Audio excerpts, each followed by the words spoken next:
Je pense que j'ai ruiné ma relation avec mon âme sœur. J'écris ceci parce que j'ai besoin de me libérer. Je me sens désespéré. J'ai l'impression que je ne mérite pas d'être ici. Mon cœur est brisé et mon esprit ne cesse de me répéter que je ne la reverrai jamais, que j'ai tout gâché. J'ai 25 ans, elle en a 29. On s'est rencontrés il y a 3 ans sur une application pour les personnes qui essaient d'arrêter la drogue. On luttait tous les deux contre la cocaïne. Je ne m'attendais à rien ce soir-là. Je voulais juste parler à quelqu'un qui comprenait. Mais on a parlé pendant des heures. Cette conversation s'est transformée en quelque chose d'inattendu, peut-être la plus belle connexion que j'aurais jamais. À l'époque, elle était fiancée. Et moi, j'étais coincé dans une situation amoureuse compliquée. Donc, au début, c'était innocent 2 personnes qui se parlent 1 fois par semaine, s'aidant à rester sobre. On se comprenait mieux que personne. On avait besoin de quelqu'un et on l'a été l'un pour l'autre. Avec le temps, j'ai commencé une relation. Ma copine détestait que je parle encore à une autre femme, même si c'était juste de l'amitié et du soutien. J'avais de mauvaises armes, de mauvaises limites. J'aurais dû défendre ce qui comptait pour moi, mais je ne l'ai pas fait. Et à cause de ça, elle et moi avons arrêté de nous parler pendant 2 mois. Mais je n'arrivais pas à l'oublier. Quand cette relation s'est terminée, je lui ai envoyé un message. Elle me manquait terriblement. Moi aussi, je lui manquais. C'était en mars 2023 quand elle m'a réouvert son cœur, sans jugement, sans colère. À partir de là, les choses sont devenues intenses. On est passé de quelques messages par semaine à parler toute la journée, tous les jours. Elle était là pour moi à chaque instant, ma dépendance, mes peines, même quand mon ex a avorté. Elle était la seule à ne jamais me juger. Elle est devenue la meilleure partie de ma journée. Ses fiançailles s'effondraient lentement. Après 6 mois à se rapprocher, j'ai réalisé que je tombais amoureux d'elle, profondément. Je ne l'avais jamais vue en vrai. Je connaissais seulement sa voix et son cœur.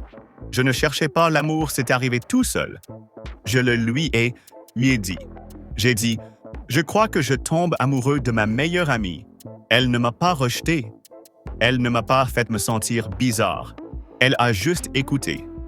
Elle m'a dit qu'elle voulait rester loyale et j'ai respecté ça. Elle avait beaucoup de choses à gérer dans sa vie. Mais on a continué à se soutenir. Puis un soir, vers 2 heures du matin, elle m'a appelé en pleurant. Elle a dit « Je t'aime ». Je ne sais pas quoi faire. J'étais sous le choc. Mon cœur battait très fort. On ressentait la même chose. Mais elle était fiancée. On vivait à 5000 km l'un de l'autre et on ne s'était jamais rencontrés.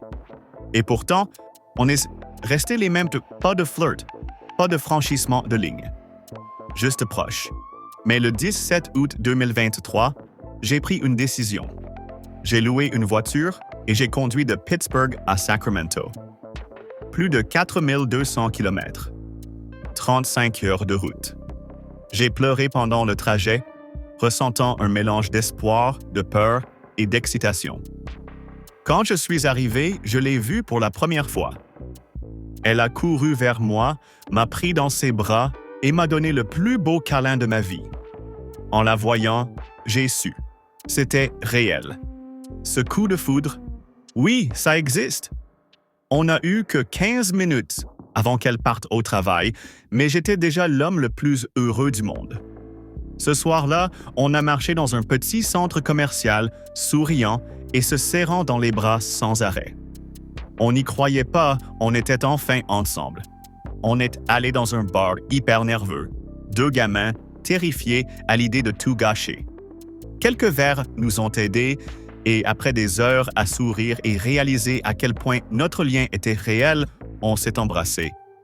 Puis on a fait l'amour. Mais pendant l'acte, elle a commencé à pleurer et m'a demandé d'arrêter. Alors j'ai arrêté.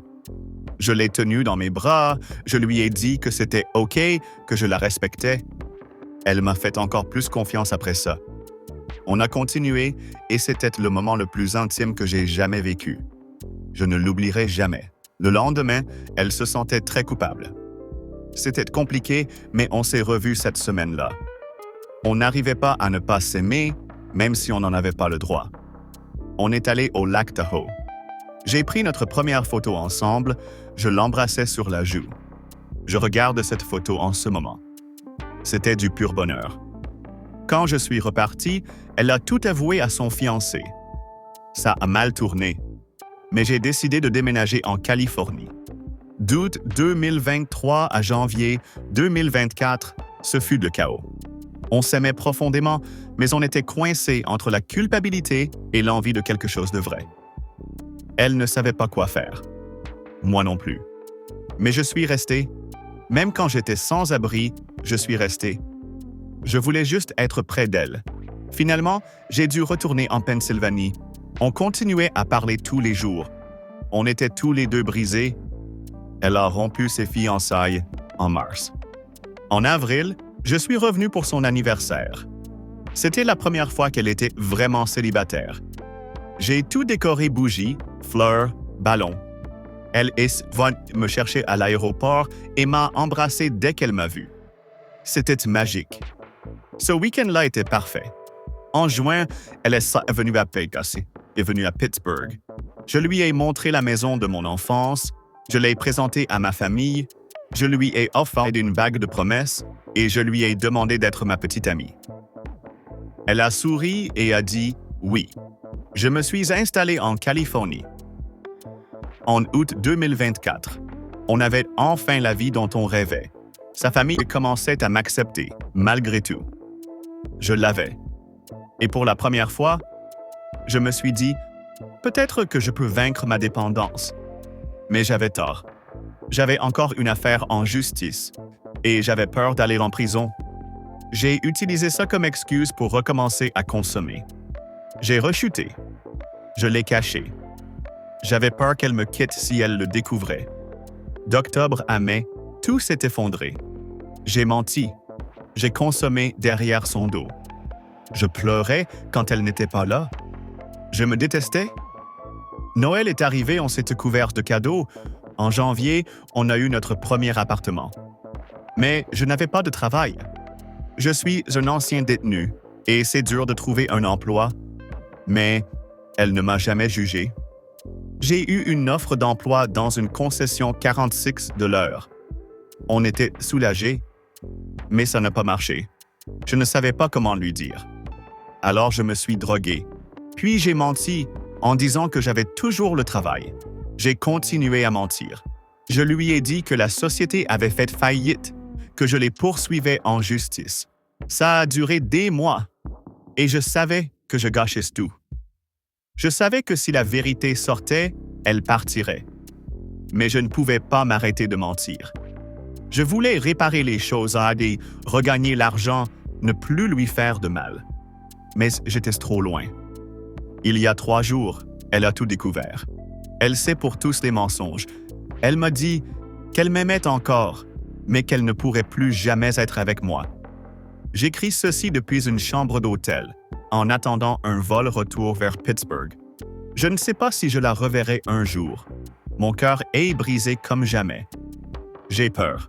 Je suis perdu. Elle m'a dit que si je l'aimais, je devais me battre pour elle. Gagner la confiance de sa famille. Et je veux le faire. J'irai au bout du monde pour elle. Mais je ne sais pas comment réparer ça. Je ne sais pas comment vivre avec ce que j'ai fait. On parlait de mariage toutes les semaines. Je pensais lui demander sa main avant la fin de l'année. Et maintenant, tout est perdu. Elle m'a toujours soutenu, toujours aimé pour ce que j'étais, même au pire. Sa famille m'aimait aussi. Ils étaient prêts à m'intégrer dans leur vie. Elle a essayé de me faire aller en thérapie. J'y suis allé pendant 4 mois, mais je ne faisais pas d'efforts. Je continuais à consommer. J'étais rempli de culpabilité, de mensonges. Cette femme m'a aimé de la manière la plus pure. Je ne dirai jamais une seule chose négative sur elle ou sa famille. Ils étaient incroyables. Elle était incroyable. Et j'ai tout détruit. Alors maintenant, je demande, suis-je un monstre de vouloir encore implorer le pardon? Suis-je fou de vouloir la récupérer après tout ce que j'ai fait? Je sais que c'est ma faute. Je savais que ce jour arriverait. Et je n'ai quand même pas su m'arrêter. Si tu as lu jusqu'au bout, merci. Je n'attends pas de réponse ce soir en fois. J'avais juste besoin de tout dire. Je suis perdu. Et je veux juste savoir, est-ce qu'il est trop tard?